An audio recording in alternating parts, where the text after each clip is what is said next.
All right, guys. I thought I'd do something a little bit different. Normally on the Friday training, I just put up the raw audio, but kind of last video I did a rant while I was lifting, and I'll start doing more of that, talking while I'm lifting and just things that are popping off in my head. But I did think it would be kind of cool to talk over one of our heavy days and just talk about what's going on in my mind on a heavy day, what I'm looking at with Mike or Noah when I'm coaching at the same time and lifting, kind of how I as a coach approach a heavy Friday session.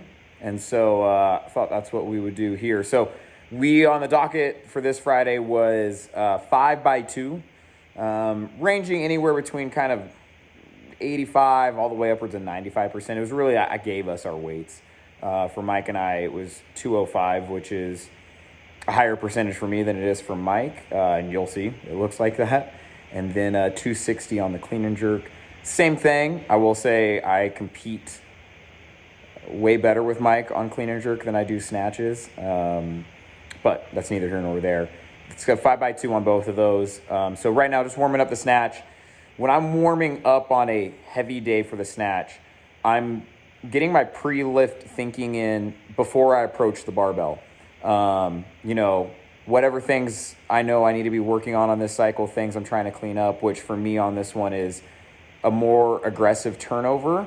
When I'm not aggressive with my turnover, it causes me to collapse down in that overhead position, which we've talked about some of my other videos, causes my right foot to sink in and then that knee, and it's all bad. But if I really think about a quick turnover, kind of catching a little bit higher. So you can see as I'm warming up here, it's 155, like power snatch, really fast, aggressive turnover, trying to get that bar locked out as soon as humanly possible. It's also why we're doing the close grip snatching in this cycle, something everybody can work on, not just me. So that was 155, get up to 175 here. Again, still just warming up. Mike's looking solid. You want to build confidence as you're warming up. Don't rush through your warm-ups when you have a certain heavy percentage that you're supposed to be at, or even if you were going for a heavy single of the day, especially on snatches, it's not super fatiguing like a clean and jerk. And I would say that like the more reps you take, the more you're kind of greasing that groove of technique and of movement pattern. And so what you'll see here too is I think right about here, what I noticed watching these videos back is on some of my lifts on this day, my hips were rising a bit sooner out of the setup position than I would like. And it causes me to be forward a little bit. It's an interesting thing. I think I like the leverage I get on the pull a little bit more, but I don't like the position it puts me in. And obviously I coach verticality.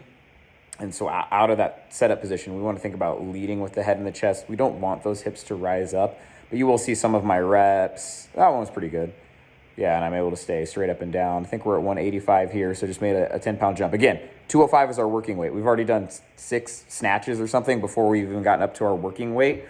Don't be afraid to warm up a lot and take a lot of reps on snatch. It's not a big deal. We warm up a lot quicker on clean and jerk. 195 here, so we're just going to be right underneath our starting weights. Noah finally showed up. We train in the evenings.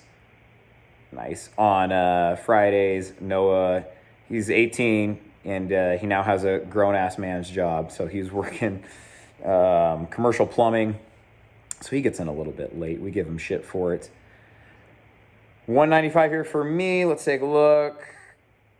Pretty solid. Really like that rep. Again, hips rising a little bit, and you'll see this starts to really kind of rear its head here once we get to 205. So here we're at 205 for our working weight. We got 5 sets of 2 here. Last week for both Mike and Noah, our 5 sets of 3 went not great for them. So I was hoping that this would be a better week for them. I think Mike just brought a little bit more energy today. I was cueing him on a really nice upright chest. You can see in his setup position, he's doing a really good job pulling his chest through. We've talked about it before. Sometimes he doesn't do a great job with that. We also have some weightlifting motivation on the TV. It bounced around a bit. At one point, there was like powerlifting on here. I don't know why it did that, the YouTube algo. But boom, pulls his shoulders back, straight up and down. These looked pretty solid for Mike. Again, same thing. We're kind of working on his turnover, being a little bit faster with his punch, a little bit quicker with his lockout, but it looks really stable on the bottom. All right, here we go. My first working set.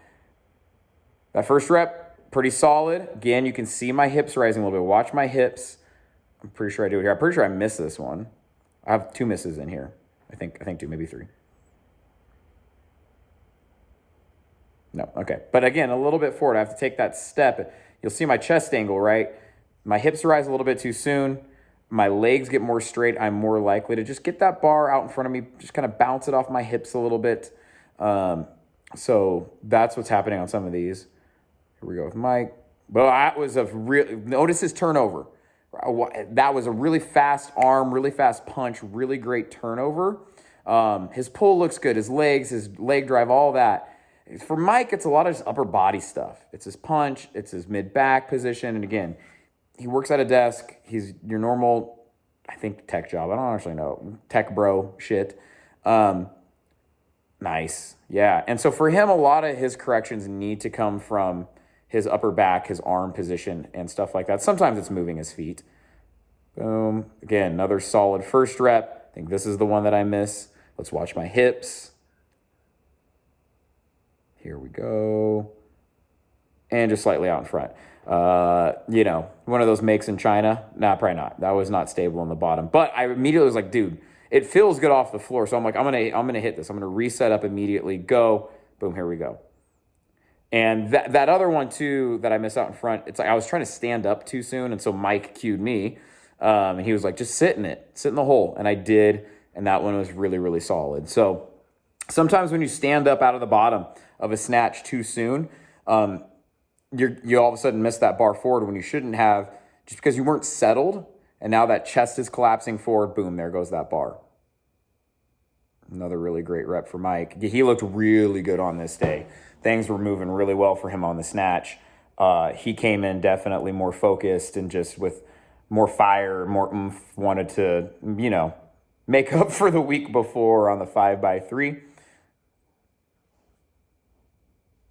Good. Really like his intentionality at the hip. You can see that there is a quick extension and then immediately pulling himself under after that bar brushes that hip position. So that was very fast getting under. My speed under the bar was very quick there, but again, didn't finish with a high elbow position. So I was starting to pull myself under probably too soon. I was focusing on being under it so fast. That was a good rep. That was nice. Good. That was more smooth, right? Same kind of speed underneath, but I really finished the pull. I got a little bit of Noah here. Noah finally was getting up to some of his working weights. He was working at 185. Again, with Noah, under 20 athlete. He's going to be competing at the Texas State Championship meet. He's going to be competing in December as well. So he does a lot of CrossFit training as well. We're going to be kind of moving him in for the next 2 months, more just specifically focusing on Ole lifting. His positions, when he gets into his positions, is the best in the gym. Like, that overhead position is incredible. He has incredible mobility. He's been putting himself in these positions since he was like 12, 13 years old. Here we go with Mike. Again, good setup. Beautiful lift. When he takes his time in his setup, when he's intentional with his punch and his upper back, it looks incredible. When he just tries to rely on brute strength, sometimes it's not great. David is walking in and just hanging out in the back. Let's watch this one.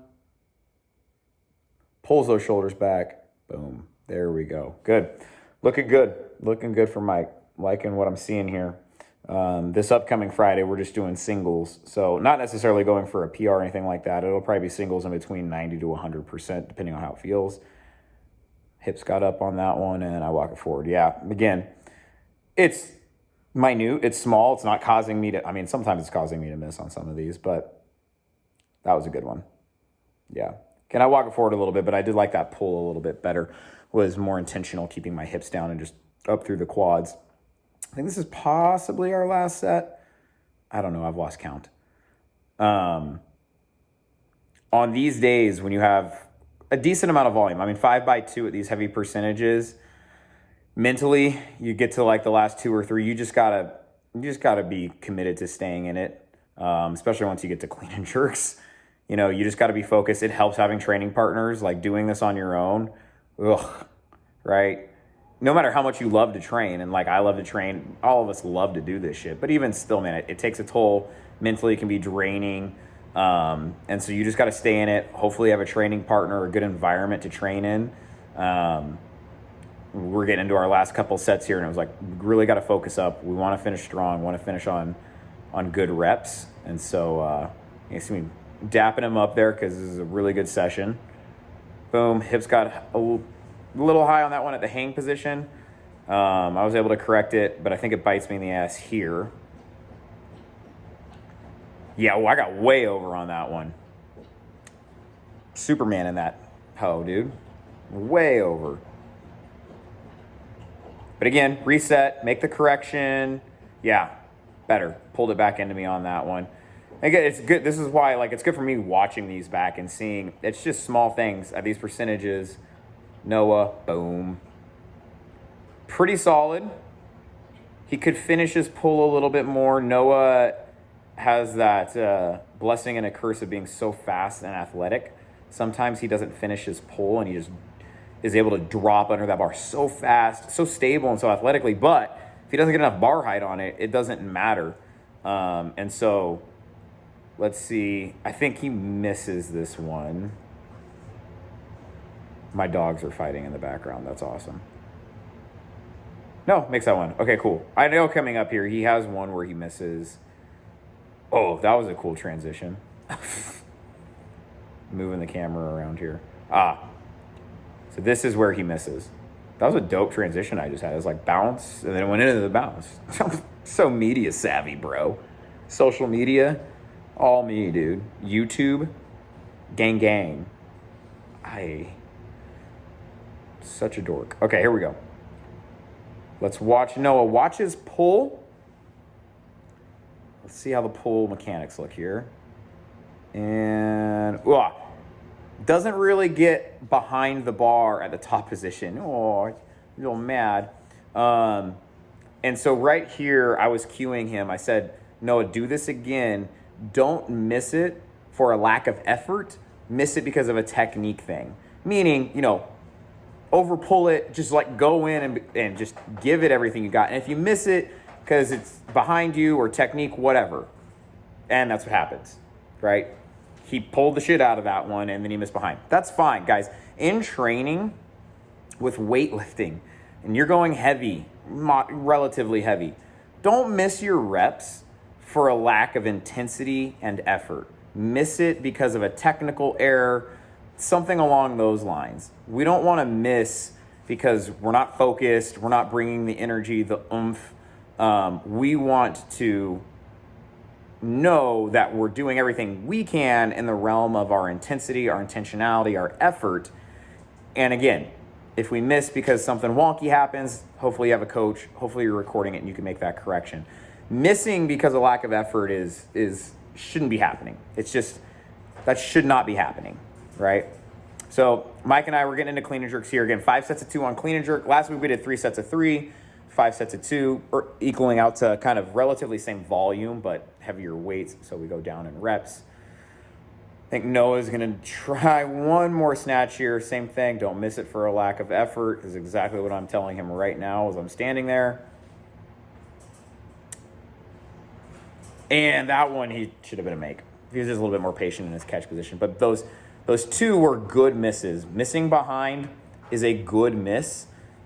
No miss is great, but a miss behind means you're not missing it for a lack of effort. There's something wonky with the pull mechanics, maybe. Lots of times it's just your punch or your catch position. You're just a little unstable, and it's getting behind you. Maybe the bar's a little bit loopy, but again, in the realm of Olympic weightlifting, a miss behind is a good lift. A good miss, excuse me. Not a good lift, because you missed it. It's a good miss, though. All right, we're going to up to 245 here again. Just warming up. You'll see our warm-ups were 205, 245, and then we're into our working weight. We're warm from snatches. Clean and jerk is far more of a brute force strength movement than snatch. There's still technical aspects, but snatch, man, you need to, in my opinion, go up 10 pounds, depending on where you're at, close to your working weights. Get more reps in, grease the groove technique-wise. Clean and jerks, get up to your working weights in a fast, efficient way and save your energy for those because they take a lot more out of you. And so here we are. We're at our working weight, 260. So again, you'll see I have a way better shot of competing with Mike on a clean jerk. I push him a lot more.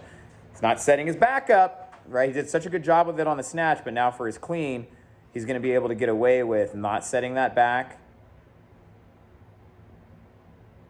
Same thing on the dip and drive, wanting to set that front rack, pull the chest through. When we dip, dipping vertically. Our upper body positions, we take for granted so much in lifting.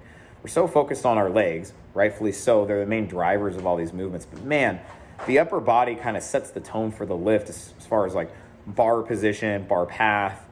And when we're not being intentional with it, it can really set us up for failure. So there you go. Good little jerk there. And I think I cue him on this. He could be driving out of that dip a little bit, like getting more bar height. For him, 260's 50-ish pounds away from his max. And so, he's giving the effort needed to get it up, but not giving as maximal effort as he could on that dip and drive. For me, I have to really give max effort on my jerks. My position overhead, I have longer arms. I got to make sure it's getting up. But I did feel pretty strong on these jerks. The behind the neck jerks we're doing are definitely feeling them, definitely helping. Noah's over here still warming up. He's at 205. I think his working weight for these is 230. What we'll see about my front rack position here that I'm going to want to work on is, for me, I think I'm getting my elbows a bit too high here. I think I want them down a little bit more. As long as that bar can stay in the front rack position. If your elbows get a little bit too high in that jerk, depending on how tight your grip is, you're more likely to punch it forward or engage your arms too soon. Whereas if you have those elbows down a little bit, right, you're more likely for that bar to go straight up and down.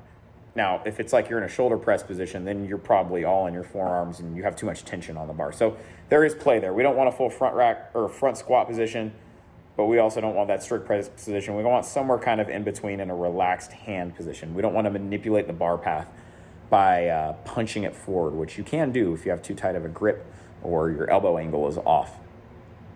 Second rep here for Mike on set 260. A little jump back there. I think Mike was trying to conserve energy as much as possible. He's not pulling as hard as he could. Again, he's not driving as hard as he could. He's getting the reps in. I will say, and we will see, this comes to bite him in the ass on the final set in kind of getting away with just enough effort to make the reps happen. Again, you got to give effort. Even if it's tiring and it's fatiguing, you got to give the effort. Here we go. Again, my hips were getting a little bit high. It works better for a clean because you're not going overhead. And again, in a clean position, you can kind of leverage your posterior chain a bit more than a snatch. You can leverage your posterior chain in a snatch. It's just if it's too much at that hang position, you are more likely to get the bar away from. I'm not saying you will. You're just more likely to have the bar drift away from you, and now you're catching overhead. In a clean, you can leverage more of that posterior chain, kind of pull the bar back into you because you're not continuing that bar path overhead. It's stopping once it gets to the shoulders. Boom. Here we go.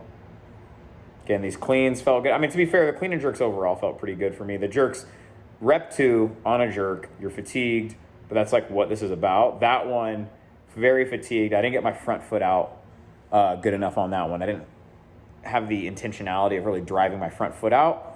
I still got the rep, but again, it's nice to have training partners. Mike's not a coach necessarily, but he knows what the hell he's doing, obviously. And so he's able to give me a cue here and there, and he knows what he's looking at. And so he cued me on this next set that I go to, hey, get your front foot out. You also notice Mike put a belt on. He's getting tired. His back's getting a little bit tight. And both him and Noah have this thing around equipment, which, I don't hate, but they're like their identity is tied up in like, I don't need belts. I don't need knee sleeves and all that. And, of course, at light weights or, even at weights you don't feel like you need it, yeah, don't wear it. But the whole point of having it is you're in the middle of a session, we're 8 sets deep on heavy lifting, backs get a little bit tight. Like, that's the whole point of having a belt. Put the fucker on. Nobody cares about your ego or anything like that. We care about you finishing the workout. And if you need to put on a belt to do that, yeah, do it. Like, that's what it's there for. So I was belted for all of these. This was heavy enough for me where I definitely wanted to use the belt, so I did. Also, my phone dies. I filmed this with my phone. My phone dies like after I don't even get my last set in on camera. We got Noah here. This is working weight, 230. Great looking clean. His jerks, beautiful. His overhead position, again, Noah's shoulder mobility, because he, from an early age, was spending so much time overhead with a bar, forcing overhead positions. His shoulder mobility, his T-spine mobility, incredible. We'll see if that continues to go as he ages, but he's working a blue-collar job. He's not working at a desk. I suspect it well. That was a really good clean. Yeah, good. That front foot. Mike cued me on that. Got it out. Way more stable lockout position. Another thing for me with my jerks that I do that I forgot I even do is I don't keep my thumb wrapped around the bar. I have had this tendency for years to unwrap my thumb, and it's the suicide grip. One of my friends and one of our coaches, Dre, called me out on it. She goes like, "What are you doing with your hands?" And I was like, "What are you talking about?" And I forgot. It's like so natural for me to do. I didn't even know she was talking about like me not wrapping my thumbs. I do think, while it feels normal and comfortable for me, I do think not having your thumbs wrapped will cause a bit of instability overhead, even if it's through the elbows or the lats. I do know that when you wrap your thumb around a bar, like a pull-up bar or something like that, you get better lat engagement. And I would assume, with a barbell, it's going to be the same thing. So when I'm overhead, if I have that thumb wrapped, I'm probably going to have a little bit more lat engagement, meaning that lockout position might be a little bit more stable. So, I'm doing my behind the neck jerks with my thumbs wrapped. So this next part of the cycle, we're going to be doing just jerks from the rack now, front rack position. I'm going to go back to trying to keep my thumbs wrapped around and force that and just see. I'm sure at first it's going to feel awkward and not go great, but I think in the long run, I don't know anybody who's really good at weightlifting who doesn't, I don't know. Some idiosyncratic thing I do. My hips got really high on that one. I got pitched. It worked, but that was nice though. Good dip and drive. Again, my jerk dip is more of a power, strength-oriented jerk dip. It's a little bit slower on the way down. It's fast out of the bottom, but it's not that elastic like down up.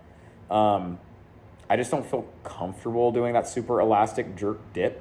I feel more comfortable kind of like loading a little bit slower and then exploding up. Load. And go. There's almost a slight pause as I turn around. It works for me as long as I'm driving fast. That was a great clean by Noah.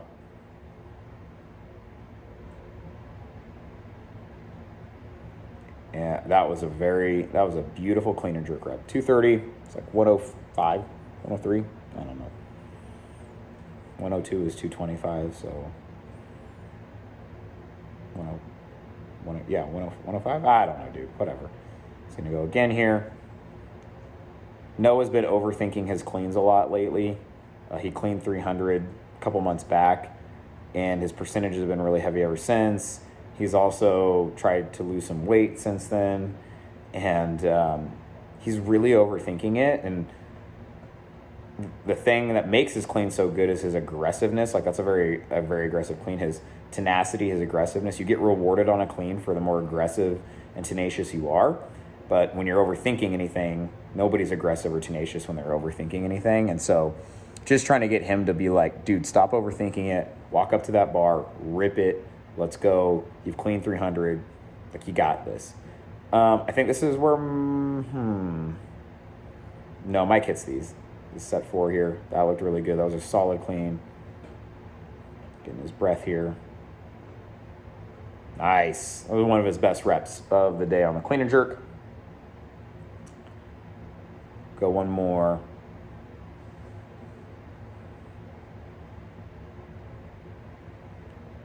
At this point, not surviving, but like definitely super fatigued. We're working on getting 20 reps, 10 snatches in. Okay, yeah, he fails that one. I think he's going to fail one more here. He's going to try it again. Yeah.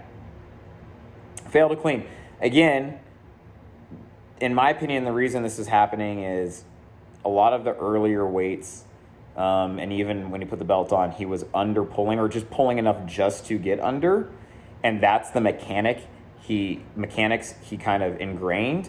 And then now that he's fatigued, he doesn't have as much leg drive, and he's not going to get the bar as high to get under it. And then asking yourself to try to do that on the back end of this is literally rep number 10.